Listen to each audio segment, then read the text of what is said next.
ഇന്ത്യയിലെ ഏറ്റവും സമ്പന്നമായ മുനിസിപ്പൽ കോർപ്പറേഷൻ അവിടെ നടന്ന തിരഞ്ഞെടുപ്പിൽ മിന്നും വിജയമാണ് മഹായുതിക്ക് BJPക്ക് സംഭവിച്ചിരിക്കുന്നത്. അതായത് ഏതാണ്ട് ഈ 29 മുനിസിപ്പൽ കോർപ്പറേഷനിൽ 25ഉം ഈ സഖ്യം പിടിച്ചിരിക്കുകയാണ്.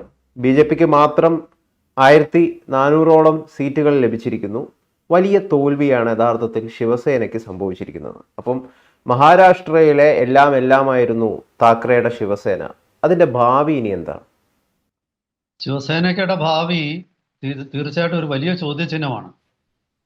എന്തെന്നാൽ ഒരു വെറും മണ്ണിന്റെ മക്കൾ വാദവുമായിട്ട് തുടങ്ങിയ ഒരു ചെറിയ ഗ്രൂപ്പ് അതൊരു രാഷ്ട്രീയ പ്രസ്ഥാനമായിട്ട് വളർന്നു.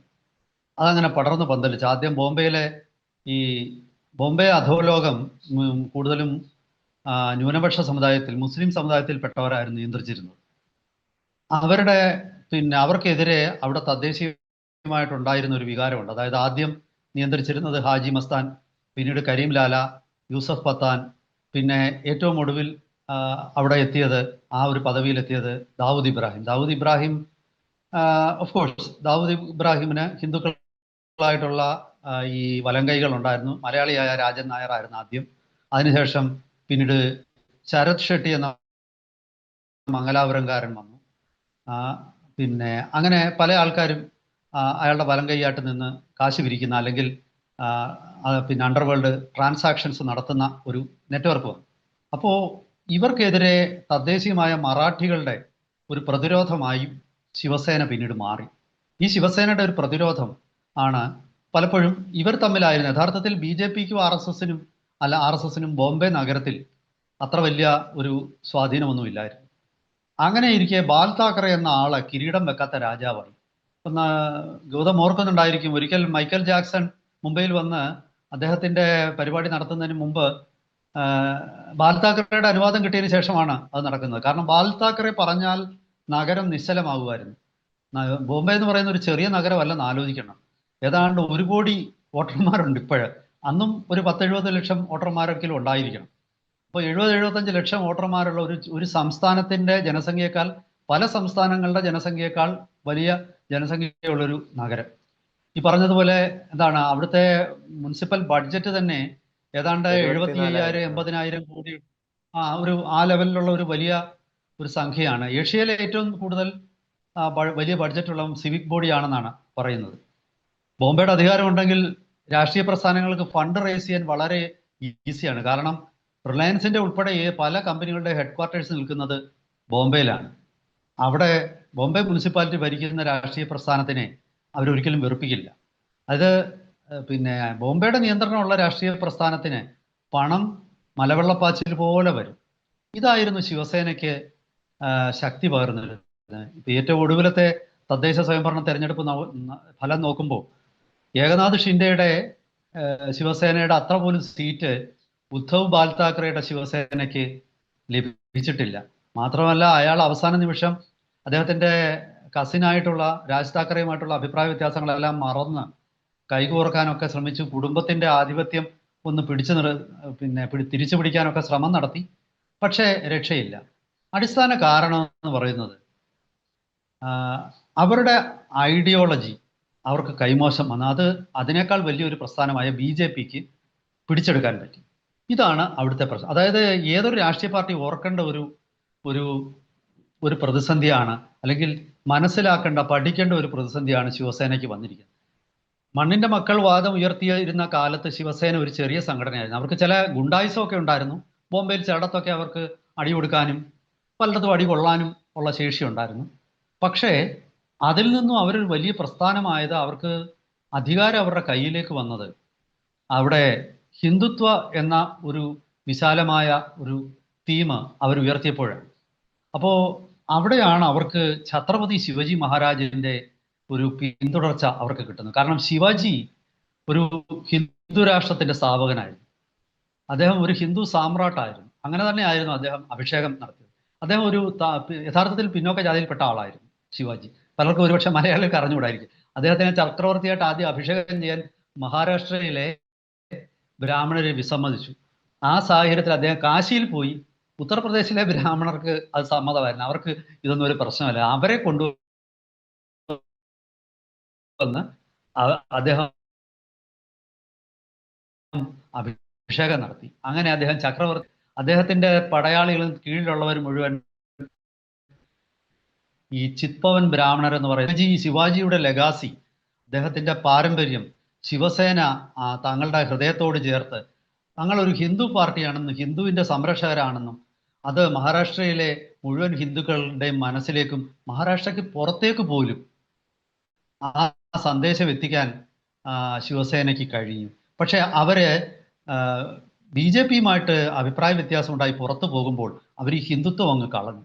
ഇപ്രാവശ്യം ശരിക്കും ബോംബെയിൽ പിന്നെ ഉദ്ധവ് താക്കറെ വിഭാഗത്തിന് ഈ 70ഓളം സീറ്റുകൾ കിട്ടിയില്ലേ?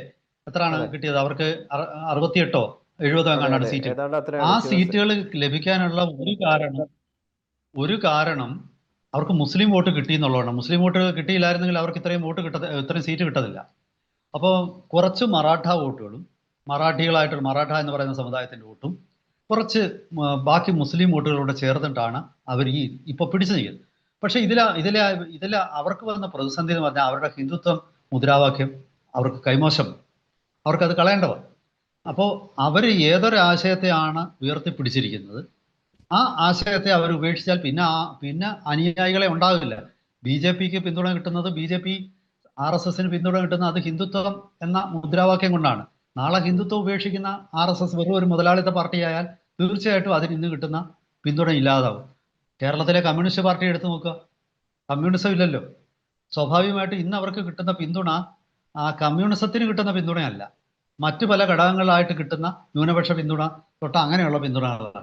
പിന്നെ ചില ആൾക്കാർ ഇപ്പോഴും കമ്മ്യൂണിസ്റ്റ് പാർട്ടിക്ക് കമ്മ്യൂണിസം ഉണ്ട്, കടലാടി എന്ന പേരുണ്ടെങ്കിലും അതിനകത്ത് കടലുമായിട്ടൊരു ബന്ധവുമില്ല ചെടിക്ക്. അതുപോലുള്ള ഒരു അവസ്ഥയാണ് CPM-ന്, കമ്മ്യൂണിസ്റ്റ് പാർട്ടി ഓഫ് ഇന്ത്യ മാർക്സിസ്റ്റിന്. കാരണം മാർക്സിസമായിട്ടും കമ്മ്യൂണിസമായിട്ടും ഇതിന് ബന്ധമില്ല.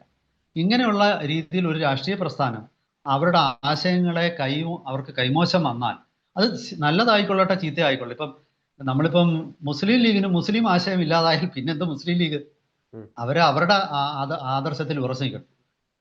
ഇപ്പം പോപ്പുലർ ഫ്രണ്ട് പോലും SDPI പോലും അവരുടെ ആശയങ്ങളിൽ ഉറച്ചു നിന്നില്ലെങ്കിൽ അവർക്ക് പിന്തുണയില്ല.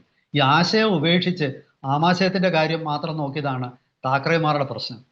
അവര് ആശയങ്ങളിൽ നിന്ന് മാറി അവരുടെ ഒരു അധികാരത്തിന്റെ പൊലിമയും അതിന്റെ ഒരു ഗരിമയും ഒക്കെ കണ്ട് താക്കറേമാരെ അവരുടെ കണ്ണ് തള്ളിപ്പോയി, അവരുടെ കണ്ണ് മഞ്ഞളിച്ചു പോയി. അവർക്ക് അവരുടെ ആശയം ഇല്ലാതായി. ആ ആശയം BJP കാത്തു നിൽക്കുകയായിരുന്നു. യഥാർത്ഥത്തിൽ BJP-യുമായിട്ട് മറ്റൊരു ഹിന്ദുത്വ പാർട്ടിക്ക് യോജിച്ചാൽ അതിന് ഇതേ അനുഭവം ഉണ്ടാകുമെന്ന് ഞാൻ പറയും. കാരണം ഈ BJP-യെ സംബന്ധിച്ചിടത്തോളം അത് BJP എന്നല്ല ഞാൻ പറയുന്നത്, ഇപ്പം ഏതൊരു മതത്തിന്റെ അല്ലെങ്കിൽ ഏതൊരു സംസ്കാരത്തിനെ പ്രതിനിധാനം ചെയ്യുന്ന ഒരു പാർട്ടിക്കും തങ്ങളുടെ അതേ മുദ്രാവാക്യവുമായിട്ട് വരുന്ന മറ്റൊരു പാർട്ടി അവർ വെച്ചു പൊറിപ്പിക്കില്ല. അവർ ഈ രണ്ടാമത്തെ വലിയ പാർട്ടി ചെറിയ പാർട്ടിയെ വിഴുങ്ങും. അങ്ങനെ BJP ശരിക്കും ശിവസേനയെ വിഴുങ്ങുകയാണ് ചെയ്തത്. ശിവസേന അത് ആദ്യമേ കണ്ട് കൃത്യമായ പ്രതിരോധം തീർക്കണമായിരുന്നു. അങ്ങനെ BJP-യുടെ ഒരു ആക്രമണം ഉണ്ടാകുമെന്ന് കണ്ട് പ്രതിരോധിക്കാൻ ശിവസേനയ്ക്ക് കഴിഞ്ഞില്ല. പിന്നെ ഇതൊരു വ്യക്തി കേന്ദ്രീകൃത പാർട്ടിയാണ്. അവിടെ ആശയത്തിന് വലിയ പ്രസക്തിയില്ല. താക്കറേമാർ പറയുന്നത് വേദവാക്യം. അത് ബാൽ താക്കറെ എന്ന ആ വ്യക്തിക്ക് സാഹചര്യങ്ങൾ അനുസരിച്ച് നിൽക്കാമെന്ന്. കാരണം അയാള് താഴെ തട്ടിൽ നിന്നും ഉയർന്നു വന്ന ഒരു നേതാവാണ്. ഇന്നലെ നമ്മൾ ചർച്ച ചെയ്തപ്പോൾ ഞാൻ അത് പറഞ്ഞിരുന്നു. അദ്ദേഹം ഒരു സാധാരണ കാർട്ടൂണിസ്റ്റായിട്ട് ബോംബെയിൽ ഫ്രീ പ്രസ്സിൽ ജോലി കയറി. അന്ന് അതിൻ്റെ എഡിറ്ററായിട്ടിരുന്ന ഒരു VM നായർ എന്തോ ഒരു നായർ, മലയാളിയാണ്. ഈ എഡിറ്റർ ഈ കാർട്ടൂണിസ്റ്റിനെ പീഡിപ്പിക്കുമായിരുന്നു. ഇയാള് ഒരു ഗുണവും ഇല്ലാന്ന് പറഞ്ഞ് തെറി വിളിക്കുകയും അയാളെ ഒരുപാട് വഴക്ക് പറയുകയൊക്കെ ചെയ്യുമായിരുന്നു. അങ്ങനെ ബാൽ താക്കറേക്ക് സ്വാഭാവികമായിട്ടും ഈ നായരോടുള്ള ദേഷ്യം വന്നു. അത് മുഴുവൻ തെക്കേ ഇന്ത്യക്കാരോടും ദേഷ്യമായി, മുണ്ടുകൊടുക്കുന്ന എല്ലാ ആൾക്കാരോടും ദേഷ്യം വന്നു. ആ ഒരു കാലഘട്ടത്തിലാണ് ഈ ബോംബെ അധോലോകത്ത് ദക്ഷിണേന്ത്യക്കാരുടെ ഒരു വിളയാട്ടം വന്നത്. കാരണം ഞാനീ പറഞ്ഞ രാജൻ നായർ മലയാളി, അതുപോലെ പിന്നെ അതിനേക്കാളും ഉപരി വരദരാജ മുതലിയാരുടെ ഉയർച്ച. വരദരാജ മുതലിയാർ അവിടുത്തെ വലിയ ഡോണായി, തമിഴനാണ്. ആ വരദരാജ മുതലിയാർ അങ്ങനെയൊക്കെയുള്ള ദക്ഷിണേന്ത്യക്കാര് ഈ ബോംബെ ഭരിക്കുന്നത് ബാൽ താക്കറെ പോലുള്ള ആൾക്ക് ഭയങ്കര ഹൃദയവേദന ഉണ്ടാക്കി. കാരണം അയാൾ നോക്കുമ്പം അയാള് മഹാരാഷ്ട്രക്കാരൻ, അയാളെ ഭരിക്കുന്നവരെല്ലാം ദക്ഷിണേന്ത്യക്കാര്. അങ്ങനെ ഈ കേരളത്തിൽ നിന്നും തമിഴ്നാട്ടിൽ നിന്നുമൊക്കെയുള്ള ട്രെയിൻ വരുമ്പോൾ ഈ ഈ ശിവസേനയുടെ ഗുണ്ടകള് ബോംബെ റെയിൽവേ സ്റ്റേഷനിലൊക്കെ വന്ന് നിന്നുകൊണ്ട് ലുങ്കിവാല ഗോ ബാക്ക്, ലുങ്കിവാല ഗോ ബാക്ക് എന്ന് മുദ്രാവാക്യം വിളിക്കും. ആദ്യമൊക്കെ അത് മുദ്രാവാക്യമായിരുന്നു. പിന്നെ അത് ഈ വരുന്നവരും ഇവരും തമ്മിൽ അടി ഉണ്ടാവാൻ തുടങ്ങി പലയിടത്തും. ദക്ഷിണേന്ത്യക്കാരും വെറുതെ ഇരുന്നില്ല, അവരും തിരിച്ച് മുദ്രാവാക്യം വിളിക്കും. അങ്ങനെ അങ്ങോട്ടും ഇങ്ങോട്ടും മുതും തള്ളും കശവിശയൊക്കെ ഉണ്ടാകും. വലിയൊരു കലാപമൊന്നും ഉണ്ടാകില്ല, ചെറിയ മുതും തള്ളും, ചെറിയ സംഘർഷവും അടിപിടിയൊക്കെ ഉണ്ടാവാൻ തുടങ്ങി. പിന്നീടാണ് ബാൽ താക്കറേക്ക് മനസ്സിലായത് ഇത് വലിയൊരു പ്രയോജനമില്ലാത്ത കളിയാണ്. ഇത് തൽക്കാലം ചില ജംഗ്ഷനിലെ ഒരു ചട്ടമ്പിയായിട്ടൊക്കെ നിൽക്കാമെന്നുള്ളതല്ലാതെ ഈ ഒരു മുദ്രാവാക്യം കൊണ്ട് അത്ര വലിയൊരു പ്രയോജനമില്ല. അങ്ങനെ അദ്ദേഹം ഒരു വലിയ പ്ലാങ്കിലോട്ട്, വലിയൊരു പലകയിലോട്ട് കയറി നിന്നു. അതായിരുന്നു ഹിന്ദുത്വം. അവിടെ പിന്നെ തിരിഞ്ഞു നോക്കേണ്ട വന്നിട്ടില്ല. കാരണം അദ്ദേഹം അവിടുത്തെ മുഴുവൻ ഹിന്ദുക്കളുടെയും പിന്തുണ, ദക്ഷിണേന്ത്യക്കാരാകട്ടെ ഉത്തരേന്ത്യക്കാരാകട്ടെ അല്ലെങ്കിൽ നോർത്ത് ഈസ്റ്റിൽ നിന്ന് വരുന്നവരെ എല്ലാവരും ബാൽ താക്കറേക്ക് പിന്നിലാണ് നിന്നിരുന്നത്. അങ്ങനെ ബാൽ താക്കറെ മുംബൈയിലെ ചോദ്യം ചെയ്യപ്പെടാൻ പറ്റാത്ത നേതാവായി. അദ്ദേഹത്തിനോട് ചോദിക്കാതെ ഒന്നും ചെയ്യാൻ പറ്റില്ല. അധോലോകമൊക്കെ അദ്ദേഹത്തിനെ കൊല്ലാൻ പലവട്ടം ശ്രമിച്ചെങ്കിലും അതെല്ലാം പരാജയപ്പെട്ടു. പിന്നെ അവർക്ക് പേടിയായി തുടങ്ങി ബാൽ താക്കറയെ. കാരണം താക്കറയുടെ പ്രതിരോധത്തെ ചോദ്യം ചെയ്യാൻ ആർക്കും പറ്റാത്ത സ്ഥിതി വന്നു. താക്കറെ ബോംബെയുടെ യഥാർത്ഥ രാജാവായി. ഒരിക്കലും ഇലക്ഷനിൽ മത്സരിക്കാത്ത, ഒരിക്കലും രാഷ്ട്രീയത്തിൽ നേരിട്ടിറങ്ങാത്ത, എന്നാൽ സർവ്വതിനെയും നിയന്ത്രിക്കുന്ന ദൈവം, ജീവിച്ചിരിക്കുന്ന മനുഷ്യന്റെ രൂപമുള്ള ഒരു ദൈവമായിട്ട്, ഒരു ഡെമി ഗോഡായിട്ട് ബാൽ താക്കറെ മാറി. അദ്ദേഹത്തെ കാണാനായിട്ട് എല്ലാവരും അവിടെ ചെന്നു. അല്ലാതെ അദ്ദേഹം ആരെയും കാണാൻ പോകാറില്ലായിരുന്നു. ഈ അങ്ങനെയുള്ള ഒരു വ്യക്തിയുടെ അത്തരം വലിയ ഒരു പിതാവിന്റെ മക്കളായിട്ട് ജനിക്കുന്നത് ഒരു തരത്തിലൊരു ഭാരമാണ്. കാരണം അതുമായിട്ട് മാച്ച് ചെയ്യാൻ പറ്റില്ല. എന്തായാലും നമ്മുടെ ഉദ്ധവ് താക്കറെ മൊത്തത്തിലൊരു പരാജയമായിരുന്നു. എൻ്റെ നോട്ടത്തിൽ ഇനി അത് പടിയിറക്കത്തിൻ്റെ കാലമാണ്. പതുക്കെ ഉദ്ധവിന് സാമ്പത്തിക ഇല്ലാതെ വരാൻ പോവുകയാണ്. അതായത് ബോംബെയുടെ നിയന്ത്രണം നഷ്ടപ്പെട്ട് 30 കൊല്ലം തുടർച്ചയായിട്ട് ബോംബെയുടെ അധികാര മേയർമാരായിരുന്നു ഇവരെ, ശിവസേന. ഇനിയിപ്പോൾ അവരുടെ കയ്യിൽ മുംബൈയിൽ നിന്ന് കാശ് പിരിക്കാൻ ചെന്നാൽ ചിലപ്പോൾ അടികൊള്ളേണ്ടി വരും. പലയിടത്തുനിന്നും അവരെ എതിർക്കാൻ തുടങ്ങി. ഈ അടുത്ത കാലത്ത് ഇവരുടെ വീടിന് മുമ്പിലൂടെ ഒരു മുസ്ലിം സംഘടന പ്രതിഷേധിച്ച് മുദ്രാവാക്യമൊക്കെ വിളിച്ച് പ്രകടനം നടത്തിയിരുന്നു. അപ്പോൾ പലരും പറഞ്ഞു ബാൽ താക്കറെ ഉണ്ടായിരുന്ന കാലത്ത് ഈ വീടിൻ്റെ ഒരു 5 കിലോമീറ്റർ അടുത്ത് വരാൻ പോലും ആരും ധൈര്യപ്പെടില്ലായിരുന്നു. പക്ഷേ സ്ഥിതി മാറി. അതായത് അവരെ ആരെ എതിർത്തുകൊണ്ടിരുന്നോ അവരൊക്കെ തന്നെ ഇവരെ വെറും പുച്ഛമായിട്ട്, വെറും തൃണവൽക്കരിക്കാൻ തുടങ്ങി. വരും ദിവസങ്ങളിൽ എനിക്ക് തോന്നുന്നു അദ്ദേഹത്തിന്, ഉദ്ധവ് താക്കറേക്ക് ഇതിൽ നിന്ന് മുന്നോട്ട് പോകാൻ പറ്റുമെന്ന് എനിക്ക് തോന്നുന്നില്ല. അവരും രാജ് താക്കറെയും രാഷ്ട്രീയത്തിൽ ഒരു പരാജയമാണെന്ന്, അദ്ദേഹത്തിന് കുറച്ചുകൂടെ ധാർഷ്ട്യമൊക്കെ ഉണ്ട്. ഉദ്ധവ് കുറച്ചുകൂടെ ഒരു മാന്യനാണ്. രാജ് താക്കറെ, ബാൽ താക്കറയുടെ ഒരു മോഡൽ കുറച്ച് ധാർഷ്ട്യമൊക്കെ കാണിച്ചാണ് ഇരിക്കുന്നത്. അതൊന്നും ചെലവാകുന്ന ലക്ഷണമില്ല. എന്തായാലും ഈ പറഞ്ഞ അവരുടെ ശത്രുക്കള് ഇനി അവരുടെ ജീവന് പോലും ഒരു സുരക്ഷയില്ല എന്നാണ് എനിക്ക് തോന്നുന്നത്. കാരണം ഇപ്പോൾ അവർ പങ്കുചേർന്നിരിക്കുന്ന ഒരു വിഭാഗത്തിന്റെ ഇടയ്ക്കൽ നിന്നും, ഒരു ന്യൂനപക്ഷ സഖ്യത്തിൽ നിന്നും അവർക്ക് വിട്ടുപോകാനും പറ്റില്ല. വിട്ടുപോയാൽ അവര് തീർക്കും, വിട്ടുപോയില്ലെങ്കിൽ മറ്റവരും തീർക്കും.